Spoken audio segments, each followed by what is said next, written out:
One of the most important aspects of any fantasy football draft is to have those early round picks, those guys you draft to be the studs that carry your team, actually turn out to be studs during the season. Hitting on guys like Christian McCaffrey, Tyreek Hill, CeeDee Lamb last year absolutely helped your team win a fantasy championship. So let's find out who those guys are going to be this year so you can get them in your fantasy drafts. If you can't wait to start drafting fantasy football teams, you don't have to. Underdog Fantasy has drafts going on all offseason with tons of unique and fun formats. Not to mention their flagship Best Ball Mania 5, where one lucky winner will become a millionaire. Plus, they already have pick'em lines ready for week 1 of the NFL season and their new streak format where you can win 1,000 times your entry. Just go to UnderdogFantasy.com and sign up using promo code ENDGAME to get a special pick'em that you can't get anywhere else, plus up to $250 in bonus cash. And let's start with a wide receiver I've been calling this year's CeeDee Lamb, and that is Amon-Ra St. Brown. There's a lot of similarities between him and CeeDee Lamb when you look at them, not only in the way they're used in their offense, but in their career trajectories. CeeDee Lamb's a wide receiver, plays about 50 to 60% of his snaps out of the slot, as does Amon-Ra St. Brown. CeeDee Lamb, the clear number 1 alpha wide receiver in a very good offense out there in Dallas without a lot of competition for targets. Same with Amon-Ra St. Brown. I know you're going to say, oh, Sam Laporta. And yeah, Sam Laporta is a good player, but he's a tight end. He's not going to demand a zillion targets.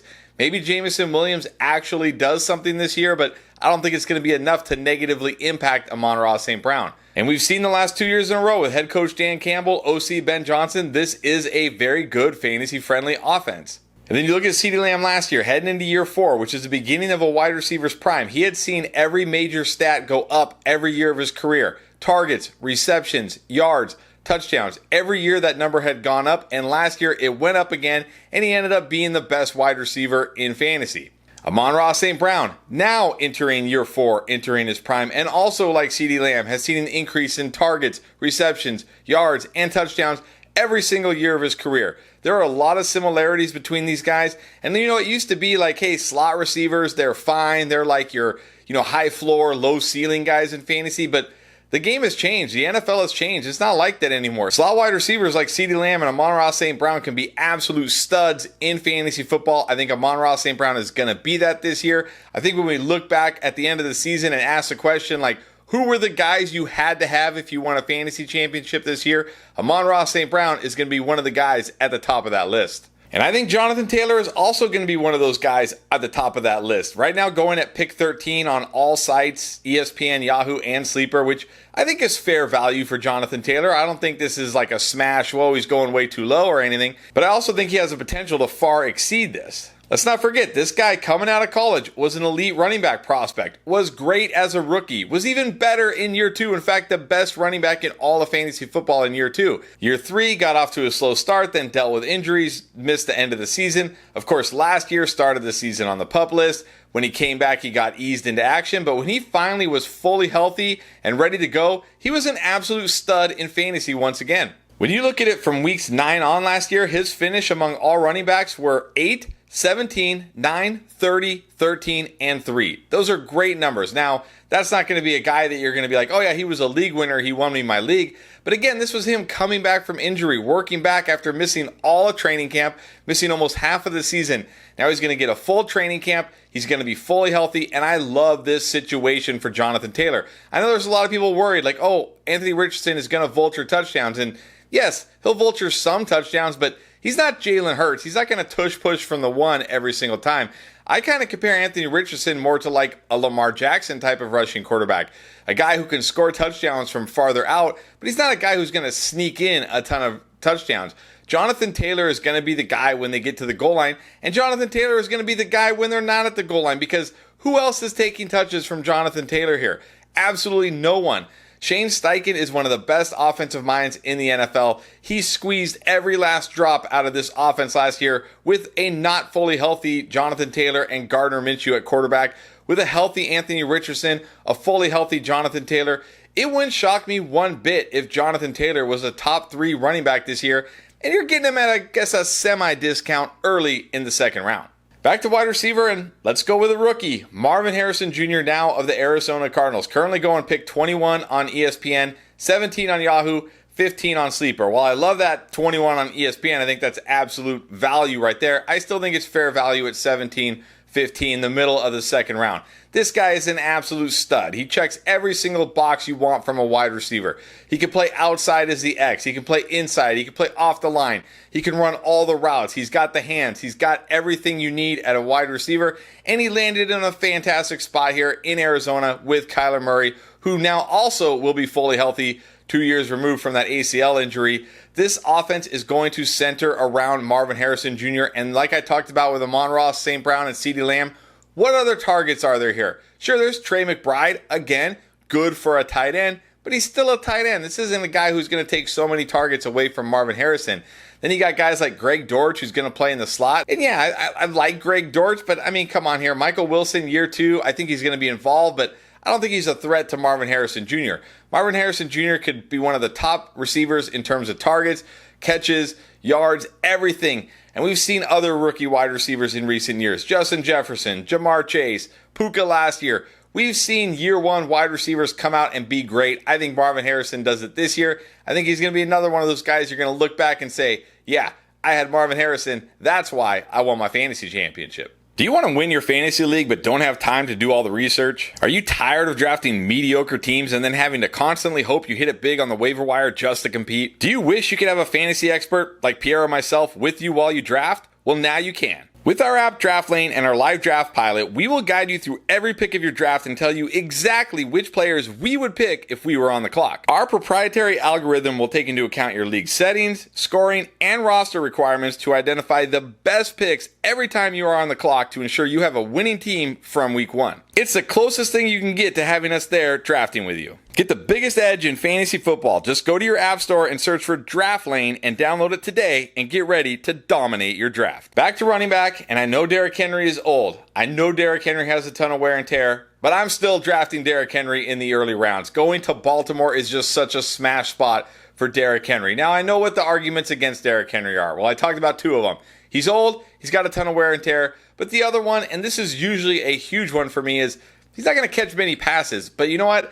I don't care in this Baltimore offense. Derrick Henry, as long as he stays healthy for all 17 games, is a lock to go well over 1,000 yards and probably over 15 touchdowns.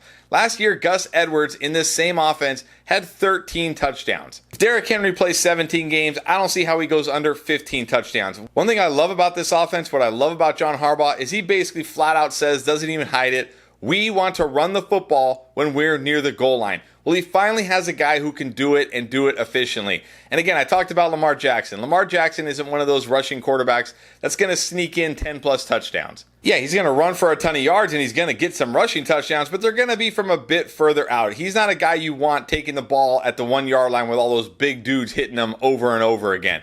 That's why they brought in Derrick Henry, to do that so Lamar doesn't have to. Look, I am almost never going to draft a running back with as many touches as Derrick Henry at the age of Derrick Henry, but I think this situation is just too good. If he had gone somewhere else where it's not as good of a situation, I would be telling you, do not touch Derrick Henry this year. But in Baltimore, man, I think you got to take Derrick Henry, especially when you can get him pick 16 on ESPN, which I think is fair value, or pick 23 on Yahoo, 26 on Sleeper. We're talking about late second, early third round pick. Yeah, give me all the Derrick Henry. And another wide receiver I love that I think is being undervalued in the early rounds is Jalen Waddle of the Miami Dolphins. You go back his rookie year, was great as a rookie. You go back year 2 with Tyreek Hill. When Tyreek Hill had over 1,700 yards, he was great. I think he was the wide receiver 8 on the season that year. Last year, of course, a down year because, look, even though he played, he was hurt. There were many games where he played way less than 70% of the snaps, ran less than 70% of the routes. That's not a healthy Jalen Waddle. That's a banged up Jalen Waddle trying to gut through it, trying to do whatever he can for his team. And that hurt him in fantasy, certainly. You got to bank on him staying fully healthy, and if he does, this is a guy who can absolutely smash in fantasy. He's got the kind of upside you're looking for. And right now you can get him pick 49 on ESPN. What are we doing, ESPN? Pick 49, barely in the top 50. But even on Yahoo and Sleeper, pick 38, pick 45 on Sleeper. Like, this is just free fantasy points right here. This guy has the upside to be a top 10 wide receiver in fantasy, and you're getting him in round 4, late round 4. Like, come on, this is almost an auto pick if Jalen Waddle is there on your board. Don't worry about last year. That was the outlier. I bet we see Jalen Waddle bounce back in a big way this year. More of what we saw as a rookie, more of what we saw in year 2. Now he's going into year 4. Talked about that with CeeDee Lamb and Amon-Ra St. Brown entering his prime. He's an elite wide receiver in an elite offense. Don't overthink it. Just take Jalen Waddle. And then I'm also not overthinking Devonta Smith here. Also another wide receiver going into year 4. Take note of that. These wide receivers entering their prime. Right now, go and pick 45 on ESPN, 30 on Yahoo, 35 on Sleeper. I think he's another great discount.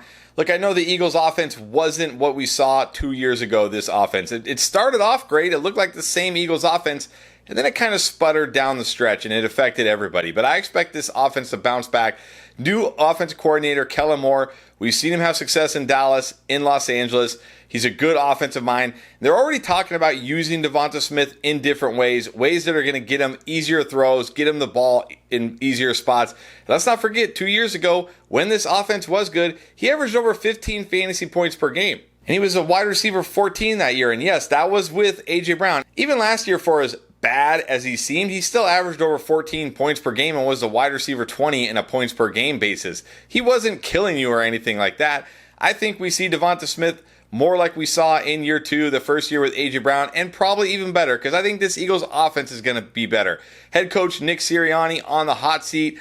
Jalen Hurts, the team, they feel it. They know that this is a team that underperformed last year, needs to be better. I think it happens. I think the offense is better, and I think they use Devonta Smith in better ways to where we see his true ceiling here. It wouldn't shock me at all if he's a top 10 wide receiver this year. I think he has that kind of upside, even with A.J. Brown there. And again, going at a very nice discount in most fantasy sites. So another guy I think at the end of the year, you're going to look back on and be like, man, I am so glad I drafted Devonta Smith. Those 6 early round players can help you win your fantasy league this year. But if you want to see which QBs and tight ends can help you win your fantasy league, we got you covered with that too. Check out this video right here.